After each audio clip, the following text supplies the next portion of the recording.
ಅಮಾವಾಸ್ಯ ಕ್ಯಾಲೆಂಡರಲ್ಲಿ ಈ ದಿನ ಬಂತು ಅಂದ್ರನೆ ಭಯ ಹುಟ್ಟುತ್ತೆ. ಅಮಾವಾಸ್ಯ ರಾತ್ರಿ ಆಚೆ ಹೋಗ್ಬಾರ್ದು, ಹೋದ್ರೂ ತುಂಬಾ ಹುಷಾರಾಗಿರ್ಬೇಕು ಅಂತಾರೆ. ಯಾಕೆ ಗೊತ್ತಾ? ಅಮಾವಾಸ್ಯ ರಾತ್ರಿ ಚಂದ್ರನ ಬೆಳಕು ಸಹ ಇಲ್ಲದೆ ಕಂಪ್ಲೀಟ್ ಡಾರ್ಕ್ನೆಸ್ ಇದ್ದಾಗ ಮುಕ್ತಿ ಸಿಗದೇ ಇರುವಂತಹ ಆತ್ಮಗಳು ಬದುಕಿರುವಂತಹ ಮನುಷ್ಯರ ತುಂಬಾ ಹತ್ರ ಬರ್ತವೆ ಅಂತ. ಆ ತರ ಆದಾಗ ಆ ಒಂದು ಮೂಮೆಂಟ್ ಅಲ್ಲಿ ಒಂದು ಅನಾಹುತ ಆಗೋದು ಅಂತೂ ಕನ್ಫರ್ಮ್. ಅಂಡ್ ನೀವು ಇನ್ನೊಂದು ಕೇಳಿರ್ತೀರಾ, ಅಮಾವಾಸ್ಯೆ ರಾತ್ರಿ ಬಂತು ಅಂತಂದ್ರೆ ಈ ದೆವ್ವ ಹಿಡ್ದಿರೋ ಅಂತವ್ರನ್ನ ಕಂಟ್ರೋಲ್ ಮಾಡಕ್ಕಾಗಲ್ಲ ಅಂತ. ಅಮಾವಾಸ್ಯೆ ಬಂತು ಅಂದ್ರೆ ಸಾಕು ಅಂತವ್ರನ್ನ ಮೊದ್ಲು ಒಂದು ಟೆಂಪಲ್ ಅಥವಾ ದರ್ಗದಲ್ಲಿ ಕೂರಿಸಿರ್ತಾರ. ಸೊ ಈ ಅಮಾವಾಸ್ಯೆ ರಾತ್ರಿ ಎಷ್ಟು ಭಯಂಕರ ಇರುತ್ತೆ ಅನ್ನೋದನ್ನ ನೋಡೇಬೇಕು.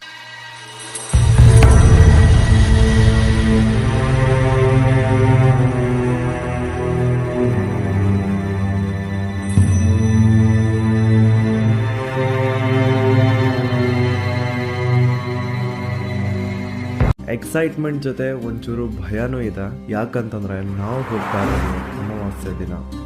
ಈ ಮುರುಗ್ಮಲ್ಲ ಗ್ರಾಮದಲ್ಲಿರುವಂತಹ ಈ ಒಂದು ಅಮ್ಮಾಜಾನ್ ಬಾವಾಜಾನ್ ದರ್ಗಾನ ಸ್ಪೆಷಾಲಿಟಿ ಏನು ಅಂದ್ರೆ, ಮೊದಲನೇದಾಗಿ ಇಲ್ಲಿ ನನಗಿಷ್ಟ ಆಗಿದ್ದು, ಇಲ್ಲಿ ಯಾವುದೇ ಜಾತಿ ಧರ್ಮದವ್ರು ಬಂದ್ರೂ ಯಾವುದೇ ರೀತಿ ಭೇದ ಭಾವ ಇಲ್ಲ. ಐ ಮೀನ್ ಈ ಒಂದು ದರ್ಗಾಗೆ ಮುಸ್ಲಿಂ ಅವರೇ ಬರ್ಬೇಕಂತ ಏನೂ ಇಲ್ಲ. ಯಾವುದೇ ಒಬ್ಬ ಧರ್ಮದ ವ್ಯಕ್ತಿ ಇಲ್ಲಿಗೆ ಬರಬಹುದು, ಅವನ್ಗೆ ಯಾವುದೇ ರೀತಿ ರೆಸ್ಟ್ರಿಕ್ಷನ್ಸ್ ಇರಲ್ಲ. ಸೊ ಇಲ್ಲಿಗೆ ಬರೋರ್ಗೆ ಅನ್ಕೊಳ್ಳಿ, ಯಾವುದೇ ಒಂದು ಚಿಕ್ಕ ದೊಡ್ಡ ಕಾಯಿಲೆ ಇದೆ, ಎಂತ ದೊಡ್ಡ ಡಾಕ್ಟರ್ಗೆ ತೋರಿಸಿದ್ರು ಸರಿ ಹೋಗದೆ ಇದ್ದಾಗ ಅಂತವರು ಈ ಒಂದು ದರ್ಗಾಗೆ ಬಂದು ಮನಸ್ಪೂರ್ವಕವಾಗಿ ಬೇಡ್ಕೊಂಡು ಅಲ್ಲೇ ಒಂದ್ ನೈಟ್ ಸ್ಟೇ ಆಗಿ, ಅವ್ರು ಬೇಡ್ಕೊಂಡಿರೋದ್ರಲ್ಲಿ ಪ್ರಾಮಾಣಿಕತೆ ಇತ್ತು ಅಂತಂದ್ರೆ ಆ ಅಮ್ಮಾಜಾನ್ ಬಾವಾಜಾನ್ ಆ ವ್ಯಕ್ತಿನ ಕನ್ಸಲ್ ಬಂದು ಆ ವ್ಯಕ್ತಿಗೆ ಎಂತ ದೊಡ್ಡ ಕಾಯಿಲೆ ಇದ್ರು ಅದನ್ನ ಸರಿಪಡಿಸಿ ಹೋಗ್ತಾರೆ. ಐ ನೋ ಇದು ಬುಲ್ಶಿಟ್ ಅನ್ಸುತ್ತೆ, ಕೇಳಲಿಕ್ಕೆ ಕಂಪ್ಲೀಟ್ ಲಾಜಿಕ್ಲೆಸ್ ಅನ್ಸುತ್ತೆ, ಇದೆಲ್ಲ ಮೂಢನಂಬಿಕೆ ಅಂತಾನು ಸಹ ನೀವು ಹೇಳ್ಬಹುದು. ಬಟ್ ಟ್ರಸ್ಟ್ ಮೀ, ಈ ವಿಷಯ ನನಗ್ ಗೊತ್ತಾದಾಗ್ಲೂ ನಾನು ಹಿಂಗೆ ರಿಯಾಕ್ಟ್ ಮಾಡಿದ್ದೆ. ನನಗೂ ಇದೆಲ್ಲ ಬುಲ್ಶಿಟ್, ಇದೆಲ್ಲ ಮೂಢನಂಬಿಕೆ ಅನ್ನಿಸ್ತು. ಆದ್ರೆ ರಿಯಾಲಿಟಿ ಬೇರೆ ಇದೆ. ಚಿಕ್ಕಬಳ್ಳಾಪುರ ಜಿಲ್ಲೆ ಚಿಂತಾಮಣಿ ತಾಲೂಕು ಮುರುಗಮಲ್ಲ ಗ್ರಾಮ ಪವಿತ್ರವಾದಂತಹ ಯಾತ್ರಾ ಸ್ಥಳ ಇದು. ಇಲ್ಲಿ ಹಜರತ್ ಸೈಯದ್ ಫಕಿಯಾ ಶಾವಲಿ ಹಜರತ್ ಸೈಯದ ಬಿಬಿ ಅಮ್ಮಾಜಾನ್ ಉರ್ಫ್ ಅಮ್ಮಾಜಾನ್ ಬಾವಾಜಾನ್ ಅಂತ ಹೇಳಿಬಿಟ್ಟು ಫೇಮಸ್ ಆಗಿದ್ದಾರೆ. ಇಲ್ಲಿ ಕರ್ನಾಟಕ ಮಾತ್ರವಲ್ಲ, ತೆಲಂಗಾಣ, ಆಂಧ್ರ ಪ್ರದೇಶ, ತಮಿಳುನಾಡು, ಗೋವಾ ಮುಂತಾದ ರಾಜ್ಯಗಳಿಂದ ಅನೇಕ ಜನ ಭಕ್ತಾದಿಗಳು ಇಲ್ಲಿಗೆ ಆಗಮಿಸ್ತಾರೆ. ಇಲ್ಲಿ ಮಾನಸಿಕ ಅಸ್ವಸ್ಥರು ಹಾಗೂ ಮಾಟ ಮಂತ್ರ ಮಾಡಿರ್ತಾರಲ್ಲ, ಇಂಥದಕ್ಕೆ ಪ್ರಸಿದ್ಧವಾದಂತಹ ಸ್ಥಳ ಇದು. ಅವ್ರಿಗೆ ಹಲವಾರು ವರ್ಷಗಳಿಂದ ಕಾಯಿಲೆ ಥರ ಗೊತ್ತಾಗೋದಿಲ್ಲ, ಅವ್ರ ಆಸ್ಪತ್ರೆಯಲ್ಲಿ ತೋರಿಸಿ ಅವ್ರಿಗೆ ಮಾನಸಿಕ ಅಸ್ವಸ್ಥರು ಇರ್ತಾರೆ. ಅವರು ದೈಹಿಕವಾಗಿ ಏನೂ ಇರೋದಿಲ್ಲ, ರಿಪೋರ್ಟ್ಸಲ್ಲಿ ಏನೂ ಇಲ್ಲ ಅಂತ ಬರ್ತದೆ, ಆದ್ರೂ ಅವ್ರಿಗೆ ತೊಂದರೆ ಆಗ್ತಾ ಇರ್ತದೆ. ಏನೋ ಆಗಿದೆ ನನಗೆ, ಏನೋ ಆಗಿದೆ ಅನ್ನೋ ಥರ ಭಾವನೆ ಇರ್ತದೆ. ಅಂಥವರು ಇಲ್ಲಿ 3 ಅಮಾವಾಸ್ಯೆ 5 ಅಮಾವಾಸ್ಯೆ ಈ ಥರ ಭೇಟಿ ನೀಡ್ತಾರೆ. ಅಂಥವ್ರು ನಾವು ನೋಡಿದ್ದೀವಿ, ಕಣ್ಣಾರೆ ಕಂಡಿದ್ದೀವಿ. ಅಂದ್ರೆ ಇಲ್ಲಿ ನಾನು ಆಗ್ಲೇ ಕೆಲವೊಬ್ರನ್ನ ಇಲ್ಲಿ ವಿಚಾರಿಸಿದೆ, ಅವ್ರ ನಂಬಿಕೆ ಏನು ಅಂತಂದ್ರೆ, ಅವ್ರಿಗೆ ಯಾವುದೇ ರೀತಿ ಕಾಯಿಲೆ ಇದ್ರು ಹೌದು ಈ ದರ್ಗಾಗ್ ಬಂದಾದ್ಮೇಲೆ ಅವ್ರ ಕನ್ಸಲ್ಲೇ ಆ ಕಾಯಿಲೆ ಕ್ಯೂರ್. ಹೌದು, ಅದಕ್ಕೆ ಇವಾಗ ಹೇಳ್ತಾ ಇರೋದು ಇವತ್ತಿನ ಕಾಲದಲ್ಲಿ ಒಂದು ವೈಜ್ಞಾನಿಕ ಸವಾಲು ಅಂತ ಹೇಳ್ಬೋದು. ಯಾಕಂತ ಹೇಳಿದ್ರೆ ನಂಬಲಿಕ್ಕೆ ಸಾಧ್ಯ ಆಗೋದಿಲ್ಲ. ಆಬ್ವಿಯಸ್ಲಿ ಇದನ್ನ ಯಾರಾದ್ರೂ ಕೇಳಿದಾಗ ಹೌದು, ಖಂಡಿತವಾಗಿ ನಂಬೋದಕ್ಕೆ ಸಾಧ್ಯನೇ ಆಗೋದಿಲ್ಲ. ಅಂದ್ರೆ ಆ ತರದ್ ಯಾವ್ದಾದ್ರು ಪರ್ಟಿಕ್ಯುಲರ್ ಒಂದು ಕೇಸ್ ಇದೆ. ಹೌದು, ಇವಾಗ ತಮಿಳುನಾಡಿನ ದಕ್ಕನಿಕೋಟೆ ಅಂತ ಹೇಳ್ಬಿಟ್ಟು ಒಬ್ಬ ರಾಜು ಅಂತ ಹುಡುಗ ಇದ್ದ, ನಮ್ಮ ನ್ಯೂಸ್ ಚಾನಲ್ಗಳಲ್ಲಿ ಸಹ ಬಂದಿತ್ತದು. ಅವರು ಒಂದು ಎಲ್ಲೋ ಸೈಕಲ್ನಲ್ಲಿ ಸ್ಕೂಲ್ಗೆ ಹೋಗ್ತಾ ಇರೋ ಟೈಮ್ನಲ್ಲಿ ಬಿದ್ದೋಗಿರ್ತಾರೆ. ಅವ್ರಿಗೆ ಕೈ ಕಾಲು ಏನು ಕೆಲಸ ಮಾಡ್ದಿರಾ ವೀಲ್ ಚೇರ್ ಮೇಲೆ 1 ವರ್ಷನೋ 2 ವರ್ಷನೋ ಆಗಿರ್ತಾರೆ. ಫುಲ್ಲು ಏನು ಎದ್ದೊಳ್ತಾ ಇರಲಿಲ್ಲ. ಅವ್ರ ತಂದೆ ತಾಯಿ ಯಾರೋ ಹೇಳಿದ್ರಂತೆ ಅವ್ರಿಗೆ, ಇಂಥ ಕರ್ನಾಟಕದ ಚಿಕ್ಕಬಳ್ಳಾಪುರ ಜಿಲ್ಲೆಯಲ್ಲಿ ಮುರುಗ್ಮಲ್ಲ ಅಂತಿದೆ, ಅಲ್ಲಿ ಅಮ್ಮಾಜಾನ್ ಬಾವಾಜಾನ್ ದರ್ಗಾ ಕರ್ಕೊಂಡು ಹೋಗಿ ಅಂತ ಹೇಳ್ಬಿಟ್ಟು ಅವರು ಬಂದು ಇಲ್ಲಿ ಸುಮಾರು ಒಂದು 6 ತಿಂಗಳ ಕಾಲ ಇಲ್ಲೇ ಇದ್ದರು. ನಾವೆಲ್ಲ ನೋಡ್ತಾ ಇದ್ವಿ. ಅವ್ರ ತಾಯಿನೇ ಅವ್ರಿಗೆ ಕರ್ಕೊಂಡು ಹೋಗ್ಬಿಟ್ಟು ವಾಶ್ರೂಮ್ಗೆ ಹೋಗ್ಬೇಕಾದ್ರು ಅಲ್ಲಿಂದ ಎದ್ದೊಳ್ತಾ ಇರಲಿಲ್ಲ. ಅವರು ಪ್ರತಿಯೊಂದಕ್ಕೂ ಸಹ ವೀಲ್ ಚೇರ್ನ ಬಳಸ್ಕೊಂಡು ಹೋಗ್ತಾಯಿದ್ರು, ಬರ್ತಾಯಿದ್ರು. ಒಂದು ಇದೇ ಥರ ಅಮಾವಾಸ್ಯೆ ದಿವಸ ಅವ್ರಿಗೆ ಶಬ್ದ ಬಂದಂತೆ, ಬಾ ಎದ್ದು ನೀನು ಎಷ್ಟು ದಿವಸ ಕುತ್ಕೊಂಡಿರ್ತೀಯ ಅಂತ ಹೇಳಿಬಿಟ್ಟು. ಇಲ್ಲ ನನಗೆ ನಡೆಯೋಕ್ಕಾಗಲ್ವಲ್ಲ ಅಂತ ಹೇಳಿಬಿಟ್ಟು ಇದು ಮಾಡ್ತಾಯಿದ್ರು ಅವರು. ಅಂಥ ಸಮಯದಲ್ಲಿ ಬೆಳಗ್ಗಿನ ಜಾವ ನಾವು ನೋಡ್ತಾ ಇದ್ದೀವಿ, ಅವನು 6 ತಿಂಗಳಿನಿಂದ ವೀಲ್ ಚೇರ್ ಮೇಲಿಂದ ಎದ್ದು ನಿಂತ್ಕೊಂಡಿರಲಿಲ್ಲ ಅವರು. ಅಂಥವರು ನಡೆದುಕೊಂಡು ಬಂದು ದರ್ಶನ ಮಾಡ್ಕೊಂಡು ಹೋದ. ಈಗ ಚೆನ್ನಾಗಿದ್ದಾರೆ ಅವರು.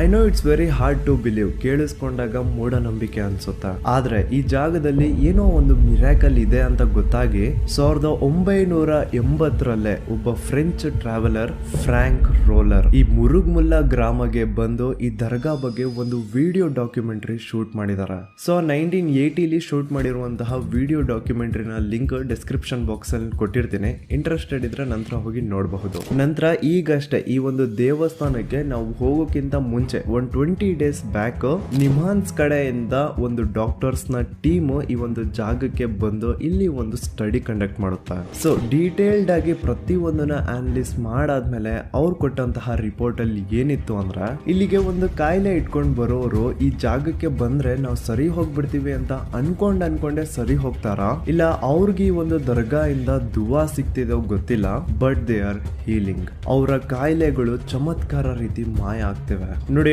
ಡಾಕ್ಟರ್ ಆದವನು ಗಾಯದ ಮೇಲೆ ಪಟ್ಟಿ ಹಾಕ್ತಾನೆ ಅಷ್ಟೇ, ಆದ್ರೆ ಅದನ್ನ ಸರಿಪಡಿಸೋದು ಆ ದೇವ್ರು. ದರ್ಗಾ ಇಂದ ಆ ಒಂದು ಜಾಗ ಇಂದ ಅವ್ರಿಗೇನು ಮಿರಾಕಲ್ ಪವರ್ ಅಥವಾ ಒಂದು ದುವಾ ಸಿಗ್ತಾ ಇತ್ತೋ ಅದು ಸಿಗ್ಲಿ, ಅದ್ರ ಜೊತೆಗೆ ನಾವು ಕೂಡ ಪ್ರಯತ್ನ ಮಾಡುವ, ನಾವು ಕೂಡ ಅವ್ರಿಗೆ ಮೆಡಿಸಿನ್ ಕೊಡುವ, ಆ ಪೇಷಂಟ್ಗೆ ದವಾನು ಸಿಗ್ಲಿ ಪ್ಲಸ್ ದುವಾನು ಸಿಗ್ಲಿ. ಸೊ ಈ ಒಂದು ದವಾ ಪ್ಲಸ್ ದುವಾ ಹೆಸರಲ್ಲಿ ನಿಮಾನ್ಸ್ ಅವರು ವಾರಕ್ಕೊಮ್ಮೆ ಈ ಒಂದು ಜಾಗದಲ್ಲಿ ಡಾಕ್ಟರ್ಸ್ ನ ಕ್ಯಾಂಪ್ ಅರೇಂಜ್ ಮಾಡಿದ್ದಾರೆ. ಈಗ ನಾವೀ ಜಾಗಕ್ಕೆ ಹೋಗಿದ್ದು ಇನ್ನು ಬೇರೆ ಏನೋ ಎಕ್ಸ್ಪ್ಲೋರ್ ಮಾಡ್ಲಿಕ್ಕೆ. ಅಮಾವಾಸ್ಯೆ ರಾತ್ರಿ ಈ ಒಂದು ದರ್ಗಾದಲ್ಲಿ ಸ್ವಲ್ಪ ಡಾರ್ಕ್ ರಿಚುವಲ್ಸ್ ಕೂಡ ನಡೀತಾವ. ಮೇನ್ ಬಿಲ್ಡಿಂಗ್ ನ ಲೆಫ್ಟ್ ಸೈಡ್ ಅಲ್ಲಿ ಇನ್ನೊಂದು ಚಿಕ್ಕ ದರ್ಗಾ ಇದೆ. ಮ್ಯಾನೇಜ್ಮೆಂಟ್ ಅವರು ನಿಮಗೆ ದೆವ್ವ ಭೂತಗಳ ಮೇಲೆ ನಂಬಿಕೆ ಇಲ್ಲ ಅನ್ನೋದಿದ್ರೆ ಆಫ್ಟರ್ 7 ಆ ಪ್ಲೇಸಿಗೆ ಒಮ್ಮೆ ಹೋಗಿ ಅಂತ ಹೇಳಿದ್ರು. ಸೊ ನಾವು ಕ್ಯಾಮ್ರಾಸ್ ನ ಆನ್ ಮಾಡಿಕೊಂಡು ಆ ಒಂದು ಜಾಗಕ್ಕೆ ಹೋದ್ವಿ. And we are surprise.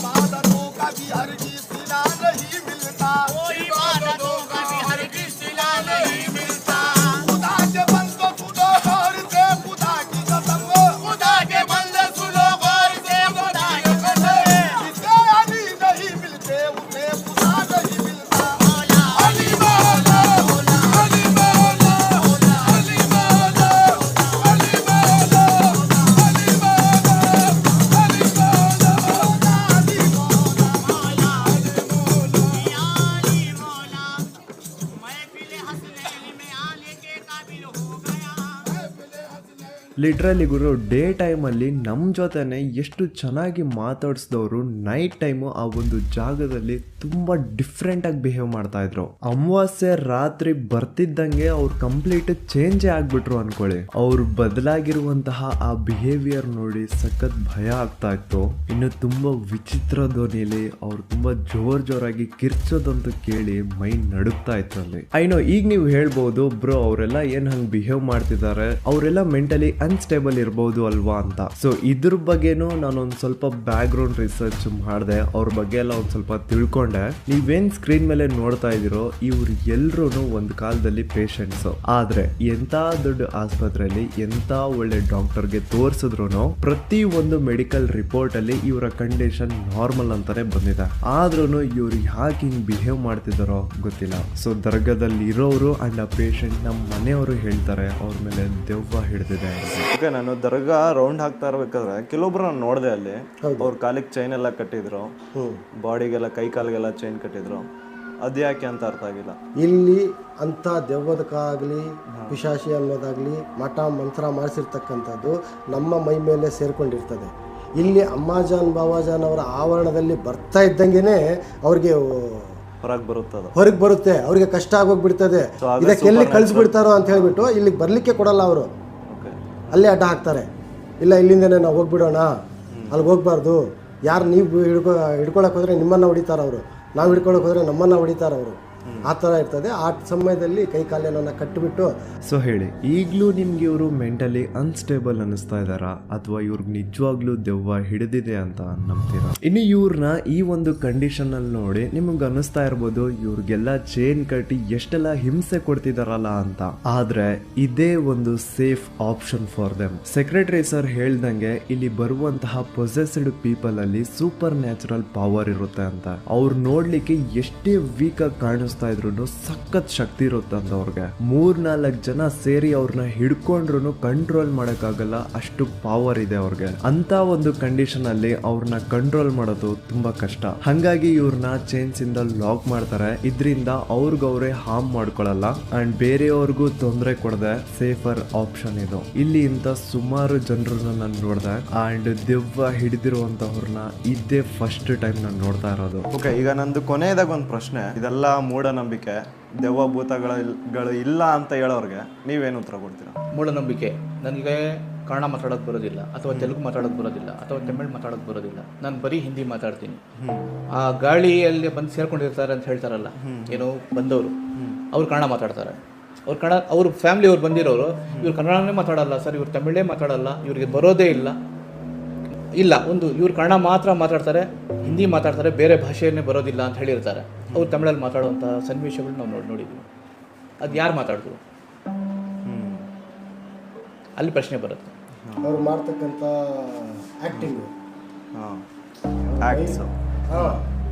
ಅದೆಲ್ಲ ನಾವು ನೋಡ್ತಾನೆ ಇರ್ತೀವಿ, ಪ್ರತಿನಿತ್ಯ ನೋಡ್ತಾನೆ. ಕಾರಲ್ಲಿ ಬಂದು ಇಳ್ತಾರೆ, ಇಳಿದ ತಕ್ಷಣ ದರ್ಗಾ ಒಳಗಡೆ ಬಂದ ತಕ್ಷಣ ಚೇಂಜ್ ಆಗ್ಬಿಡ್ತಾರೆ. ಒಂದು ರೀತಿಯಲ್ಲಿ ಮ್ಯಾಗ್ನೆಟಿಕ್ ಪವರ್ ಇದ್ದಂಗೆ ಬಂದುಬಿಡುತ್ತೆ ಅವ್ರಿಗೆ ಆಚೆ ಏನಿದ್ರು.